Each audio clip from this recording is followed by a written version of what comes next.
بسم اللہ الرحمن الرحیم، لٹریچر آن لائن میں خوش آمدید۔ آج ہمارا ٹاپک ہے فرانسس بیکن اور اس کا انٹروڈکشن کریں گے آج ہم۔ اس کے بعد اس کے ایسیز one by one, line to line ہم کریں گے۔ فرانسس بیکن نشاط ثانیہ ریناشاں کا جو بہترین نمائندوں میں سے ہے۔ وہ انگریزی نثر کو یا پروز کو اس درجے پر لایا جس پر چوسر نے انگریزی شاعری کو پہنچایا۔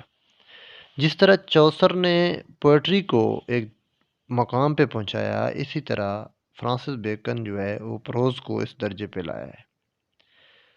فلسفے اور لٹریچر دونوں میں اس کو وہ مقام حاصل ہے کہ اس کا شمار دنیا کی عظیم ترین ہستیوں میں ہوتا ہے۔ بیکن 1561 میں پیدا ہوا۔ اس کا باپ ملکہ الزبیتھ کا لارڈ کیپر تھا۔ بچپن ہی سے وہ بڑا سنجیدہ تھا۔ اس نے کیمبرج میں تعلیم پائی اور یہیں سے اسے محسوس ہوا کہ ارسطو کے دور سے رائج سوچنے کا طریقہ غلط ہے۔ اس نے وہ تمام علوم مکمل طور پر حاصل کر کے فلسفے کی از سر نو بنیاد رکھنے کا فیصلہ کیا۔ 2 برس تک وہ فرانس میں رہا اور وہاں سے واپسی پر بیرسٹر کا پیشہ اختیار کیا۔ 1548 میں وہ پارلیمنٹ کا رکن بنا۔ لارڈ برے اس کا خالو تھا۔ بیکن نے اس کی مدد سے ترقی کرنے کی کوشش کی۔ پھر اس نے ارل آف ایسیکس سے دوستی کی اور اس کا بھرپور فائدہ اٹھایا، مگر ملکہ الزبیتھ ایسیکس سے ناراضگی پر اس کے خلاف قانونی کارروائی میں بھرپور حصہ لیا۔ جب ملکہ الزبیتھ نے ایسیکس سے ناراضگی کا اظہار کیا اور اس کے خلاف قانونی کارروائی کی تو بیکن بجائے کہ ارل آف ایسیکس کا ساتھ دیتا، اس نے ملکہ کا ساتھ دیا۔ اس کی یہ حرکت ہمیشہ اس کے کردار پر ایک بدنما داغ رہے گی۔ اسے عہدے میں ترقی کے بڑے مواقع ملے۔ 1603 میں اسے سر کا خطاب ملا۔ 1607 میں وہ سولیسٹر جنرل اور 1613 میں اٹارنی جنرل کے عہدے تک ترقی کی۔ اب اسے شاہ جیمز اول کا قرب حاصل ہوا اور وہ 1617 میں لارڈ کیپر، 1618 میں لارڈ چانسلر اور 1621 میں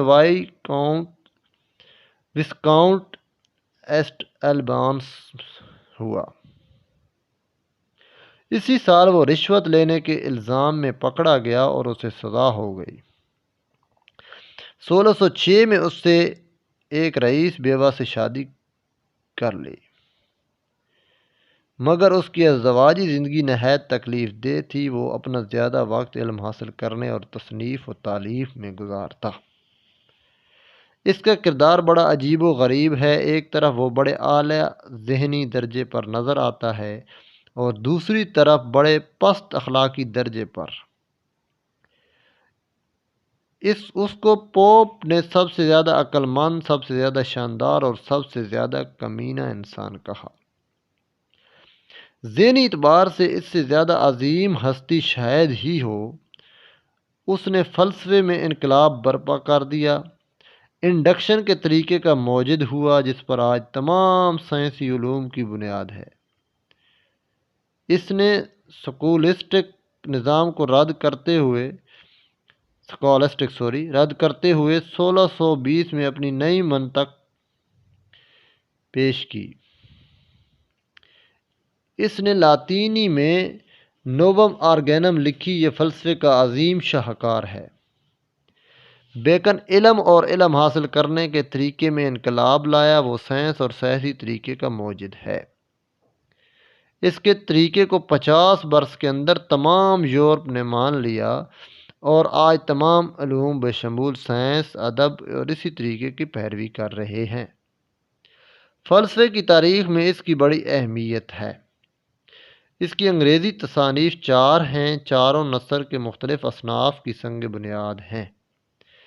ان میں پہلے ایسیز مضمون نگاری کی اور دوسری ہے ایڈوانسمنٹ آف لرننگ، علمی اور فلسفیانہ مقالات کی ہسٹری آف ہنری سیونتھ، تاریخ نگاری کی نیو اٹلانٹس، تمثیلی انداز میں عینی قصہ گوئی کی اہم ابتدائی تصانیف ہیں۔ سب سے زیادہ اہم ایسیز ہیں جو بیکن کو انگریزی کا پہلا قابل قدر نثر نگار یا پروز رائٹر بناتے ہیں۔ یہ مضامین دنیا میں کامیابی کا راز بتاتے ہیں اور راہیں دکھاتے ہیں اور اس طرح انسان کو سماجی زندگی کے لیے تیار کرتے ہیں۔ 1626 میں بیکن برف باری میں ایک کبوتر کے گوشت پر تجربہ کرتا ہوا نمونیا میں مبتلا ہو کر وفات پا گیا۔